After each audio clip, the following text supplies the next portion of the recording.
when humans were still weak creatures in the giant wilderness. No homes, no weapons, only survival instinct and fear. In a small cave in the savannah, a tribe of prehistoric people were living an ordinary day. But they didn't know that a terrible storm and a fierce flood would turn that ordinary day into a life or death race. The sun slowly rises on the horizon, painting the sky with pale yellow and illuminating the endless grasslands. The morning wind blows gently through the tall grasses, carrying the chill of the past night.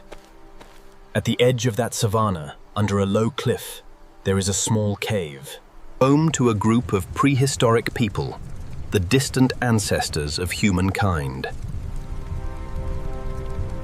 From the darkness of the cave, one by one they emerged. They didn't have clothes like later humans, only crude animal skins, their bodies covered in dust and marks of a harsh life. Into a life or death race. The sun slowly rises on the horizon, painting the sky with pale yellow. Just a few people relying on each other in a dangerous world. After a long night, everyone understood that today was like any other day. They had to find food, they had to work, they had to survive. No one gave orders, but everyone knew their job. They shared tasks naturally. Some walked along the shallow water's edge to pick up shells and snails scattered on the dry sand. These shells were not just inanimate objects. To them, they were valuable tools. The sharp edges of the shells could be used to cut meat, scrape animal hides, or make simple tools to help them survive in this harsh world. Meanwhile, others went straight to the stream near the savannah. The clear water flowed over smooth, round stones, and beneath the surface, small fish swam nimbly. In just a moment, the flame ignited. Stones were placed in the fire until they were red hot, and fish were placed on top. A sizzling sound echoed as the fish touched the hot stones. The smell of grilled fish spread through the air, a simple but precious aroma to them. While they were still eating, the sky suddenly changed. The wind began to blow strongly. The tall grasses on the savannah bent down. Dark clouds quickly gathered, obscuring the sun. In just a moment, the sky echoed with fierce thunder. Lightning tore through the sky, and then the rain poured down like a waterfall. At first, it was just large raindrops.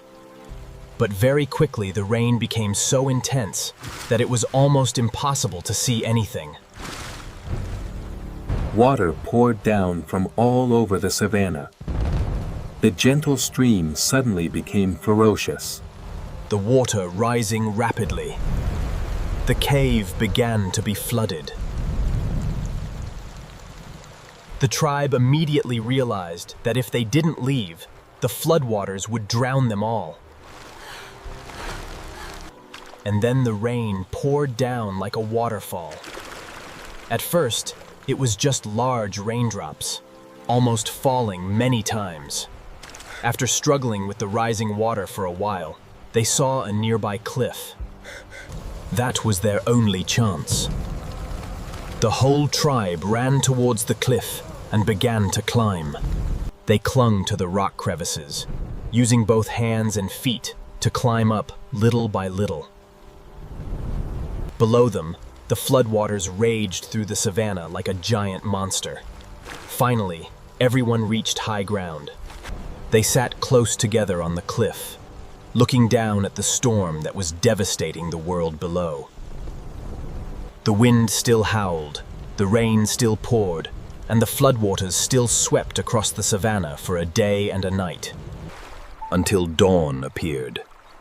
The first light of the new day shone down on the savannah. After a while, the water gradually receded. The people of the tribe slowly descended. They returned to their cave. Inside was a chaotic mess of mud, stagnant water, and traces left by the flood. But they didn't give up. They started cleaning. Each person had a task. Some scraped mud. Some dug ditches to drain water. They worked patiently, together restoring their home. After a while, the cave gradually became clean again. When everything was stable, they went to the nearby stream again. The water had returned to its gentle state, and the fish still swam in the clear water. They caught fish again, brought them back to the cave. The fire flared up again in front of the cave entrance. The smell of grilled fish spread through the air again. The whole tribe gathered around the fire again, eating and telling each other about the terrible storm they had just experienced. The fire burned brightly in the gradually darkening night, over the savannah.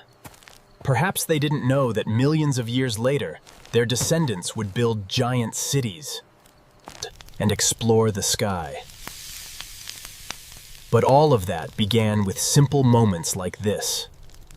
A small tribe, a cave in the savannah, and a warm fire where primitive people sat close together to continue living in the vast and harsh world of nature.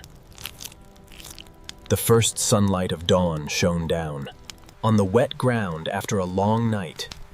Beside a clear stream, a group of prehistoric people woke up, beside the dying embers of a stone fire. They were the distant ancestors of humankind, small but resilient beings in the giant wilderness of nature. A man stood up first. He used a dry branch to poke the ashes, gently blowing until a few red embers glowed again. The small fire gradually burned, radiating warmth in the cold morning air. The rest also began to wake up. They looked around the vast savannah, listening to the familiar sounds of nature. The wind blowing through the tall grass, the birds calling to each other in the sky. For them, every day of survival was a victory. After the fire was lit, the whole group quickly prepared to continue their journey to find food. There were no food stores, no reserves. To live, they had to find food every day. The whole tribe began to move along the river bank. The clear water flowed over smooth, round stones, reflecting the morning sun. This was the best place to find food, where fish often swam through shallow puddles. They slowly walked down to the water's edge. Each person held a crude stone spear, a simple but crucial weapon for their survival. A man stood still at the water's edge, his eyes intently watching the stream. Suddenly, he swung his arm very quickly. The people of the tribe let out excited sounds. It was a fairly large fish, enough to share among many. But that joy lasted only a few moments. Suddenly, the water surface in the distance rippled violently. A giant shadow moved beneath the stream. Then, suddenly, a giant crocodile emerged from the water. Its jaws opened wide, its sharp, knife-like teeth exposed under the sunlight. It lunged straight towards the people standing in the water. Everything happened in an instant.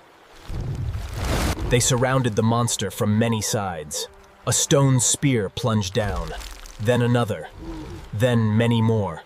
The sharp spearheads pierced deep into the thick skin of the crocodile. The beast roared, thrashing violently. It tried to turn back to the stream, step by step, heavy step by heavy step. It crawled towards the water as if to escape, but the wounds were too many. Finally, the giant crocodile collapsed. On the river bank, its body was motionless. The monster of the stream had been defeated. The people of the tribe stood silent for a moment. Then they let out excited cries. They had won!